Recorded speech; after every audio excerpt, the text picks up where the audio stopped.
ni Kapitan General? Hindi naman siguro, dahil alam ko na si Kapitan General ay makapraile.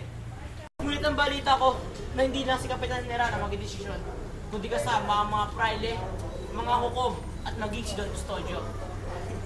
Nakakatawang isipin. Ano naman ang mawawala ng bansang Pilipinas kung tayo magkakaintindihan?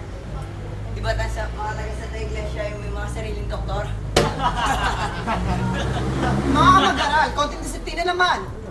Ang pinag-uusapan ay mahalaga. Huwag natin daanan sa biro. Sige, kung maaari, hintayin na natin ang desisyon ng Kapitan General. Mga kamag-aral, bakit hindi na lang tayo bayad ng malaking halaga? Nandito ka na pala, Pelaez. Ngunit, kayo na naman tayo magbabayad ng malaking halaga. Sa insik na si Quiroga, maghandog tayo sa kanya ng malaking handog. At hindi nyo ba kilala si Pepay na mananayaw? At si Matay ang mabuburda? Oh, ano naman ngayon? Wala ka talagang isip. Mangmang, Saglit lang, kakausapin ko si Ginoong Pasta. Pag hindi ako nagtagumpay ay gawin nyo na ang nais ni Pelaez. Ako'y magparota. Yes. Sige. Oo, tapos ka na? Oo, tara na. Malis na tayo. Tara. Okay,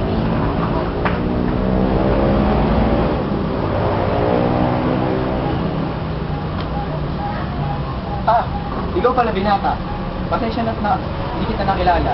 Upo ka muna.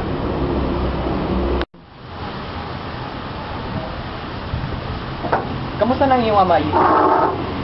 Mabuti naman po. Hindi na ako magpapaligoy-ligoy pa.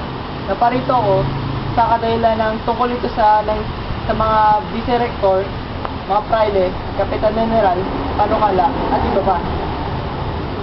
Pero ang bahay na ito ay puno ng panukala. Pero magpatuloy ka. Tungkol ito sa nangyari sa Los Baños, bika nga sila at walang mangunguna sa akin sa pagmamahal ng aking bayan. Pero sana alam niyo rin ang aking lagay. Isang maselang kalagayan. Hindi ako pwede kumayon ng walang pagpitan. Hindi pa namin gustong ilagay kayo sa kagipitan. Inaakala ko hindi magkakaroon ng kasamaan ang makitulong sa adikain ng pamahalaan. At sikaping siya ay malinsunod na mabuti. Pamahalaan hanggang matumanap ng ibang batayan, kailan pa man sila ay nauumang sa panganib. Ang batayang katuwiran o katarungan ang siyang lalong matibay.